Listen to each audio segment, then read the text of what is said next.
Antes de comenzar, buenas tardes. Hoy, jueves 4 de diciembre del año 2025.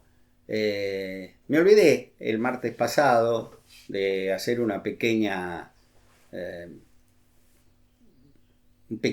pequeña llamada, digámoslo, no me sale la palabra. Yo el viernes 28 de noviembre concurrí a Ensenada a dar una charla con gente amiga en un centro de docentes jubilados, donde verdaderamente la pasé muy bien. Ellos me pidieron que disertara sobre eh, el gobierno de Domingo Faustino Sarmiento. Como docentes me pareció muy correcta el pedido. Eh, Así que les quiero agradecer todo el cariño que esa gente me brindó. Eh, yo hace 20 años digamos, que llegué de alguna manera un poco extraña, no viene el caso contarla, a Ensenada. Y bueno, es un lugar al que yo quiero mucho y en más de una oportunidad he dicho que me considero un ensenadense por adopción. Así que a todos los amigos de Ensenada, disculpen que lo haya omitido el martes pasado, les mando un fuerte abrazo y muchas gracias muy grande por el cariño, por el respeto con el que me trataron, como escucharon lo que dije. Y vuelvo a repetir, fue un momento muy lindo, donde a veces uno hablando tete a tete, ¿no? Con la gente, recibe de inmediato un reconocimiento que por lo menos a mí, por provenir de gente tan buena, me gustó, me emocionó mucho. Así que no quiero nombrar a nadie porque me voy a olvidar de alguno, pero a todos los amigos, la mayoría de ellas mujeres, ex docentes, a todas las amigas de Ensenada, un cariño muy grande, un beso enorme y seguramente nos vamos a volver a encontrar, porque donde a uno lo tratan bien, a uno le gusta volver, nada más. Bueno, dejando eso de lado, voy a seguir con el nacimiento de la terrible crisis que tuvimos en 1890. La inaudita expansión monetaria, que es generadora de inflación, ¿no? Ese primitivo plan platita, fue distorsionado por el gobierno de Miguel Juárez Celman, diciendo que él mismo era un reflejo del incesante crecimiento económico. No hay peor ciego del que no quiere ver. Si usted no quiere ver una cosa maravillosa, no la va a creer. Pero bueno, el Titanic es insumergible, o sea, nunca nos va a pasar nada. Ni Dios lo puede hundir. En el primer viaje se fue a pique y murieron más de 2000 personas. Por la estupidez humana de navegar en un mar repleto de iceberg a plena marcha. Y así fue como le fue. Bueno, los grandes productores agropecuarios, el campo, no solo se sentía preocupado, sino que no tenían ningún interés en sanear nuestra economía. Pues la constante depreciación de la moneda argentina les reportaba grandes beneficios. Ellos vendían sus exportaciones en oro y al cambiar parte del mismo por nuestro dinero hacían un gran negocio, pues pagaban sus deudas con monedas despreciadas y ahorraban en oro o en monedas extranjeras fuertes como ser la libra esterlina y o el dólar estadounidense. Cualquier similitud con hechos contemporáneos, yo no tengo nada que ver. Esto lo marcó la historia, ¿sí? Hablar muchas veces en contra de los grandes países poderosos, pero luego refugiarnos en nuestra moneda, y parece ser que ha sido una constante de los últimos años en Argentina. Y así estamos, muy mal, económicamente hablando. Esta especulación financiera recordaba en muchos aspectos lo que había ocurrido en la época del segundo gobierno de Juan Manuel de Rosas, cuando el único puerto operable de la Confederación Argentina era Buenos Aires, y lógicamente por él mismo salían nuestras exportaciones y entraban las importaciones extranjeras. Los consignatarios porteños, de muy buena relación con el gobierno de Juan Manuel de Rosas, compraban al interior su producción pagando en papel moneda argentino y luego lo vendían en libras esterlinas, dólares estadounidenses y o en oro. Es decir, una pingüe ganancia en ese entonces del único puerto que tenía nuestro país para sacar nuestra producción y comprar lo que necesitábamos del exterior. Volviendo a 1890, digamos, los precios de todas las mercancías, nacionales o importadas, comenzaron a aumentar en forma vertiginosa. Se está comenzando y cada vez más se va multiplicando al cuadrado, digamos, la inflación. Los pagos de la deuda pública al exterior comenzaron a ser sumamente gravosos, pues no era nada sencillo hacer frente a esas obligaciones si tenemos en cuenta que el volumen y valor de nuestras exportaciones habían disminuido drásticamente a partir de la crisis económica británica de 1887. Recuerdo, no nos compraban tanta lana porque ellos tenían muchos problemas, la industria textil británica tenía muchos problemas, entonces empezaron a restringir. El gobierno nacional de golpe pareció despertar de su letargo, pero no atinó a dar con la solución que nos alejara del abismo, con irrefutables fundamentos que el Estado no debía intervenir y afectar el libre juego de la oferta y la demanda. Eso es un principio liberal, pero un principio liberal no nos puede llevar a pegarnos un tiro. Vamos a pegarnos un tiro. Total, en una de esas la bala no sale, ¿no? El gobierno dio marcha atrás con algunas medidas y solo se contentó en cobrar un impuesto fijo a los corredores de bolsa, pero no en un porcentaje sobre cada operación realizada. Es decir, vos querés operar en la bolsa, me tenés que pagar tanto. Una real estupidez. Así de simple, no tengo otra forma de definirlo, esto que ocurrió. Juárez Celman, un presidente incompetente, necesitaba oro para hacer frente a los compromisos asumidos con la banca extranjera. Pero como las reservas del Banco Nacional habían prácticamente desaparecido, salió a comprarlos en el mercado local, lo que resultó un extraordinario negocio para los especuladores y exportadores que obtuvieron ganancias extraordinarias. Esto, por supuesto, aceleró la espiral inflacionaria, generando entre los inversores extranjeros gran desconfianza sobre los títulos de la deuda pública argentina, por los altos rendimientos que los mismos ofrecían a sus adquirentes, ya que el gobierno con urgencia necesitaba oro para poder pagar los servicios de la deuda externa.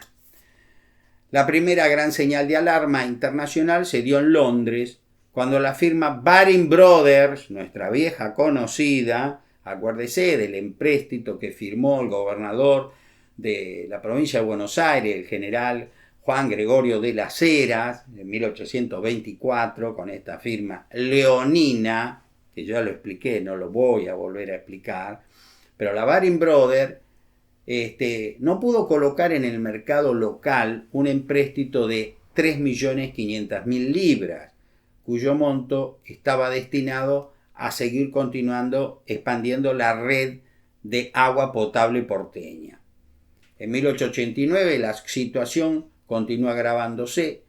Como el ministro de Hacienda, Wenceslao Pacheco, se negó a tomar medidas que afectaran las escasas reservas de oro del Banco Nacional, por ese motivo, fue reemplazado por Rufino Varela, quien se había manifestado en contra de todo tipo de intervencionismo oficial en los mercados.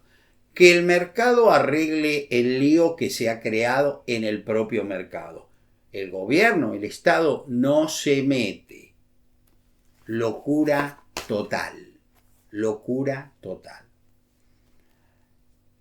Por lo tanto, este hombre que había dicho eso, el Estado no se tiene que meter, ahora que asume como ministro, lo primero que hizo fue intervenir en el mercado, prohibiendo la cotización de oro.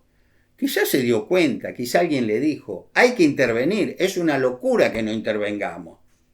Y a Varela, bueno, entonces intervenimos. Ya, una cosa es cuando los acontecimientos, cuando el hombre conduce los acontecimientos, y otra cosa es cuando los acontecimientos conducen a los hombres. El ejemplo que a mí me dieron hace muchos años en la facultad es, si yo voy en una balsa, ¿no? Estoy en el mar, con una vela y tengo un timón, y viene tal viento, yo quiero llegar del punto A al punto B, acomodo el timón, muevo la vela para que los vientos me lleven a ese lugar, ¿no? Y bueno, los vientos me van a ayudar, como los vientos alisios lo ayudaron a Cristóbal Colón a descubrir América, ¿sí? Porque él sabía que usando esos vientos iba a llegar, él creía que Asia, bueno, se topó con América. Usó los vientos alisios Cristóbal Colón. Pero otra cosa, si yo estoy en una balsa, me sorprende una tormenta, pierdo el timón y la vela me lleva a cualquier lado.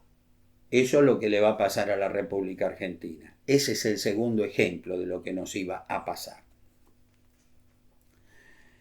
Varela lanzó a la plaza bursátil la casi totalidad de las reservas de oro del país, unos 40 millones de pesos, con la intención de inundar el mercado y lograr una corrida cambiaria de los especuladores, quienes se desprenderían, según él, de sus ahorros en oro, procediendo el gobierno a adquirirlo a un precio tan bajo que podía recomponer sus reservas y además, o sea, esos 40 millones de pesos oro que puso en la timba, en una timba financiera, y además, luego de recuperar los 40 millones de pesos, lograr una buena creencia de oro extra, que no servía para pagar los compromisos externos. Yo sé que esto es medio difícil, pero bueno, no tengo otra forma de explicárselo. Era una jugada muy arriesgada. La misma tuvo un pequeñísimo problema. No funcionó. La respuesta del mercado fue totalmente al opuesto de lo que pensó Rufino Varela. Nadie se desprendió del oro que atesoraba, sino que las reservas del Banco Nacional, volcadas al mercado, 40 millones de pesos oro, fueron adquiridas aún pagando altos precios, pues todo el mundo quería desprenderse de los billetes que no eran más que papel pintado. O sea, Rufino Varela fue un pésimo ministro de Economía. Habiendo perdido todas nuestras reservas, Varela da otro golpe de timón, prohibió la compraventa de monedas de oro y en su desesperación culpó a la Bolsa de Comercio, de la que él provenía, esto es increíble, de maniobras especulativas y procedió a cerrarla. Él cerró a la Bolsa de Comercio de Buenos Aires, de la que él emergió. La desesperación, ya está. Nada funcionó y el desprestigiado Varela debió renunciar a los 6 meses de asumir el cargo. Wenceslao Pacheco volvió a ser el ministro de Economía y una de sus primeras medidas fue reducir la emisión monetaria, que eso no fue nada malo, ¿no? Y constituir un fondo de garantía de 80 millones de pesos oro, generando que el flujo de capitales del exterior se detuviera, paralizando las obras públicas que se estaban realizando. Se detuvieron todas las obras públicas. Eso me parece, mis amigos, que les resulta algo conocido, ¿no? Creo, ¿no? No podíamos seguir haciendo obras públicas si estábamos endeudados hasta acá. Una locura. La especulación nos había llevado la emisión de moneda, todo, a una inflación terrible. Pero todavía no estaba dicha la última palabra, por desgracia. Se produjeron muchas huelgas, los especuladores inmobiliarios comenzaron a desprenderse de las tierras adquiridas a precio vil para comprar oro. Todo el mundo quería posesionarse en oro. Miguel Jorge Selman, al salir de su letargo, o le pareció, ¿no?, recortó el presupuesto, dejó de otorgar garantías nacionales a los emprendimientos provinciales y al persistir el aumento del oro intervino todas las sociedades anónimas existentes en el país.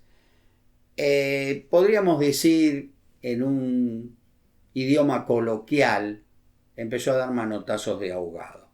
No sabía qué hacer. Los acontecimientos lo conducían.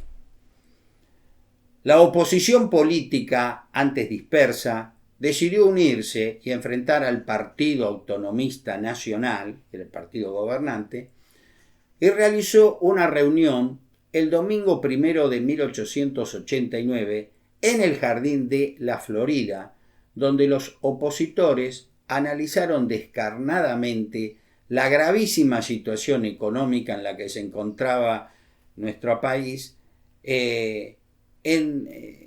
Los oradores hablaron frente a una verdadera multitud que se había autoconvocado para escucharlo. El domingo 13 de abril de 1890 tuvo lugar una asamblea popular en el Frontón de Buenos Aires, al que asistieron más de 10.000 personas. Para la época era una cifra. Hablaron Leandro Alem, Aristóbulo del Valle, José Manuel Estrada, Pedro Goyena y finalizó el general Bartolomé Mitre. Todos ellos personas de ideas políticas quizá diferentes, pero todas de gran prestigio. Finalizado el multitudinario acto, se realizó una bulliciosa marcha que concluyó en la Pirámide de Mayo, en pleno centro de Buenos Aires. Horas más tarde, en la casa de Mitre, ubicada en la calle San Martín, cerca de la Plaza de Mayo, se reunieron varios exministros que habían renunciado el día anterior, ¿no?, y hasta el propio vicepresidente de la República, doctor Carlos Pellegrini.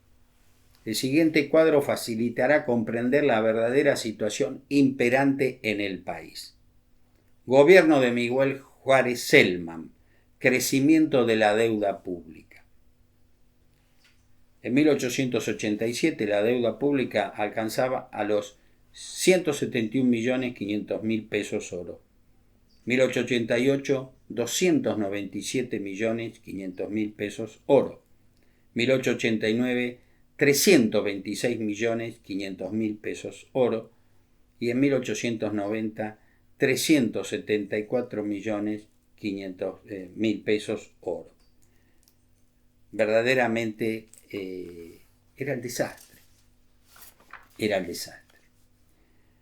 En ese momento, antes de continuar con la debacle económica, quiero contar una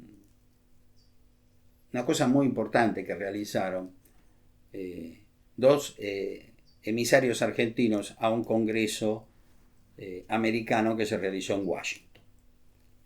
El primer congreso panamericano y la dura lección que nuestra delegación propinó al imperialismo estadounidense. ¡Epa!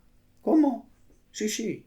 Pese a todos los problemas que tenía, hubo hombres, especialmente uno, que dijo, eso no lo vamos a aceptar, de los Estados Unidos. Estados Unidos empezó a tratar a Latinoamérica, como dijo una vez el presidente Teddy Roosevelt, como el patio trasero. Y fijémonos cómo están haciendo ahora algunas cosas en el Caribe, ¿no? Somos el patio trasero, ¿o no? En 1889, el presidente de los Estados Unidos de América, general Benjamin Harrison, invitó a los gobiernos de las repúblicas hispanoparlantes a enviar representantes para participar del primer Congreso Internacional Panamericano, que se realizaría en la ciudad de Washington para hermanar, entre comillas, a los diferentes pueblos del continente, en busca del bien común, dijeron en la invitación, cuando en realidad lo que buscaba nuestro hermano mayor era fijar las pautas del buen comportamiento que todas las naciones del hemisferio debían asumir. En otras palabras, acatar el liderazgo de los Estados Unidos de América. Los que mandamos somos nosotros y ustedes obedecen. Punto. Perfecto. Nosotros dócilmente debíamos permitir su agresiva expansión económica en nuestro continente, abriendo ellos nuevos mercados para sus industrias y lograr además el apoyo de sus hermanitas menores, nosotros, toda Sudamérica, Centroamérica, México, a su proyecto de construir el canal interoceánico de Panamá, en la provincia más septentrional de la República de Colombia, donde hoy existe la República de Panamá. En ese entonces era una provincia colombiana. Panamá va a lograr su independencia, ya me voy a explicar eso en su momento, solo se los anticipo, por una gran prepotencia militar estadounidense. El anfitrión del cónclave, de 1889, era el secretario de Estado, James Gillespie Blaine, una persona soberbia y con claras inclinaciones imperialistas, quien imprudentemente en una reunión con sus colaboradores más íntimos expresó que esperaba obtener de esa reunión que los estados hispanoamericanos comenzaran por entregar la llave de su comercio y concluirían por darnos la llave de su política. Es decir, nosotros que alguna vez fuimos parte del Imperio Español, mal llamado colonia, porque sí, yo ya lo expliqué, no lo voy a repetir, no fuimos colonia de España, éramos un reino más, el reino de las Indias, habíamos cambiado de amo. España pasó y ahora ese lugar lo va a ocupar Estados Unidos. Y no hablemos más, se acabó. Como ese imprudente comentario se filtró en la prensa, nuestra valiente delegación se ocupó que la llave que hablaba Blaine no funcionara en ninguna cerradura. Pobre Blaine. Así fue que cuando, reunidos en Washington, todos los enviados diplomáticos hispanoamericanos, el lunes 18 de noviembre de 1889, escucharon al secretario de Estado, el señor, repito, James Gillespie Blaine, en su carácter de anfitrión, leer en inglés el acto de apertura del primer Congreso Panamericano. Un solo país era angloparlante, todo el resto hablaba castellano. Pero el discurso se dio como corresponde en inglés.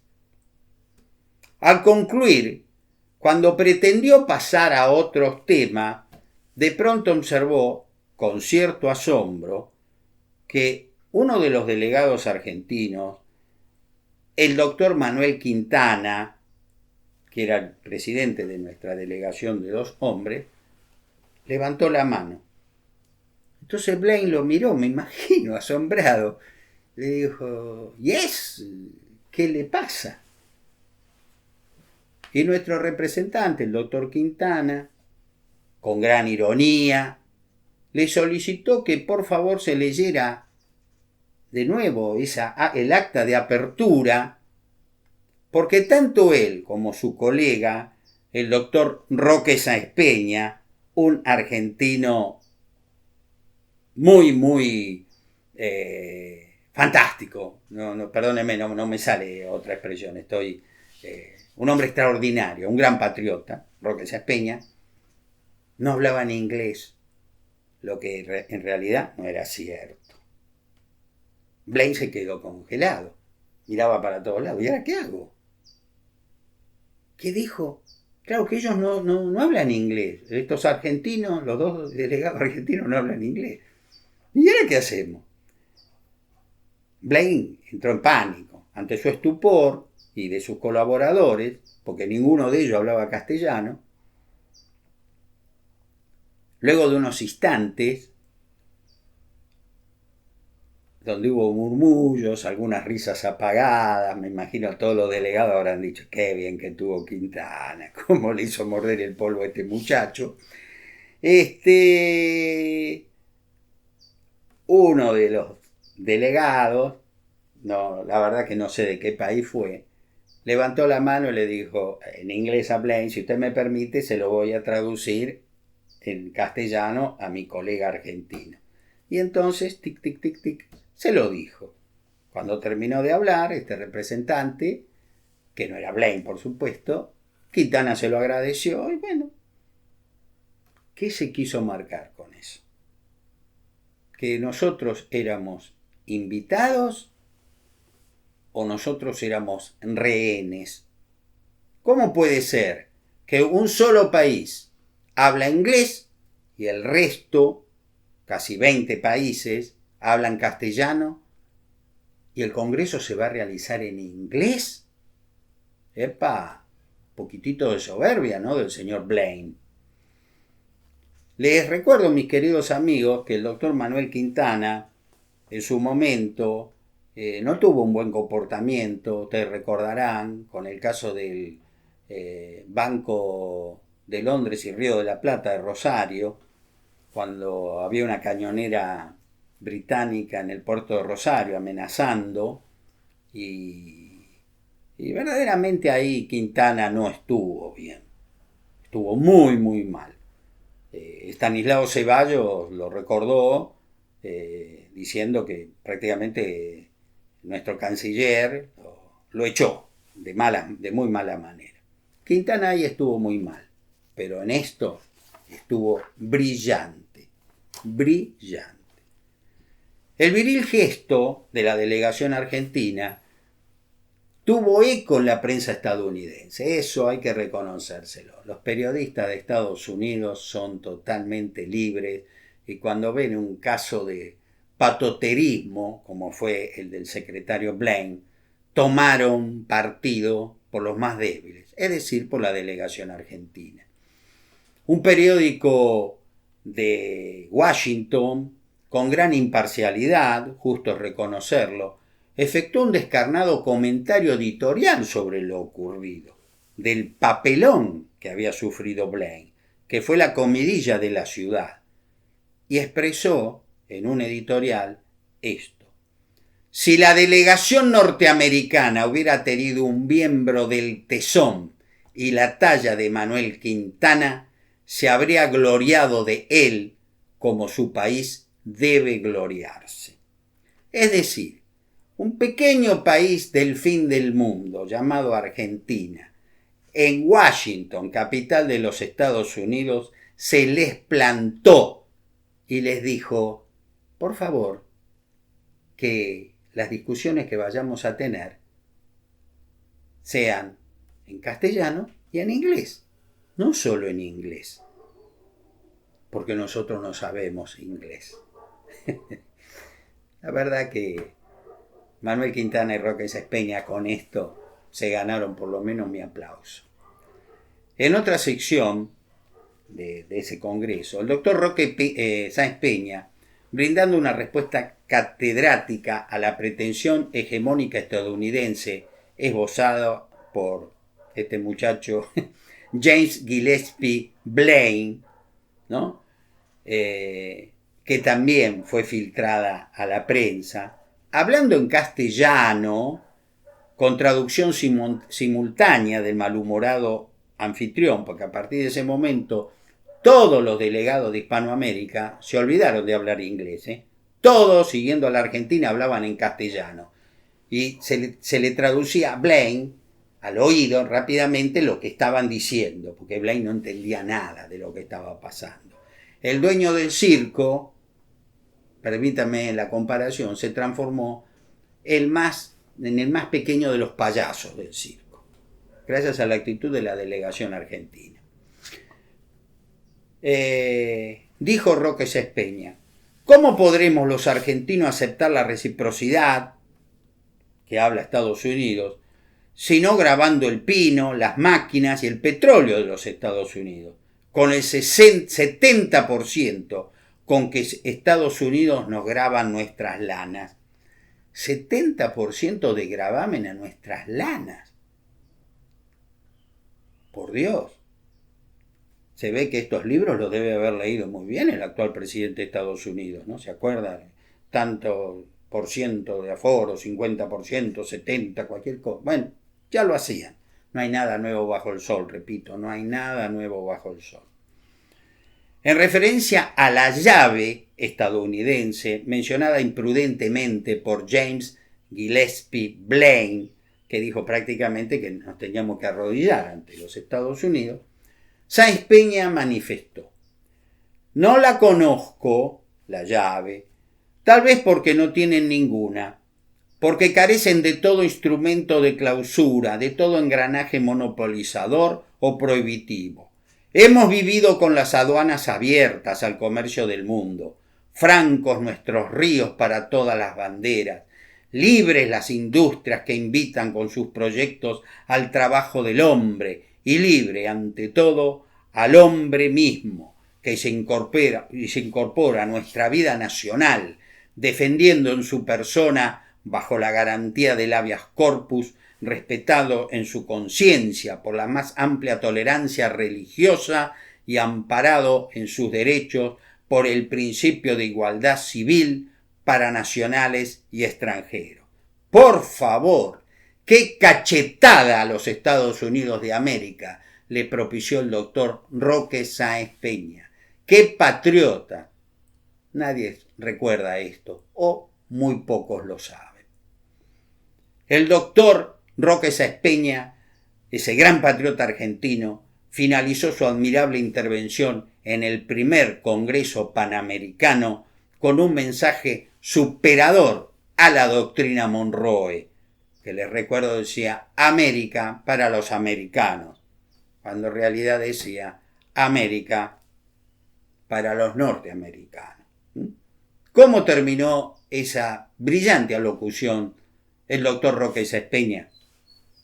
Con una frase que sería prontamente famosa en todo el mundo: sea América para la humanidad, para todo el mundo, para todos los hombres de bien que quieran habitar el suelo de nuestros países, imitando lo que dice nuestra querida y no siempre cumplida Constitución Nacional. Llegamos ahora, mis amigos, olvidemos de esta verdadera gesta que hicieron estos dos hombres, Manuel Quintana y Roque Sáenz Peña, en Washington, dándole, puedo repetir, un verdadero sopapo a la soberbia del secretario James Gillespie Blaine. Volvamos a nuestro país. Mis amigos, quizás me he extendido un poco más en lo que pensaba, por lo cual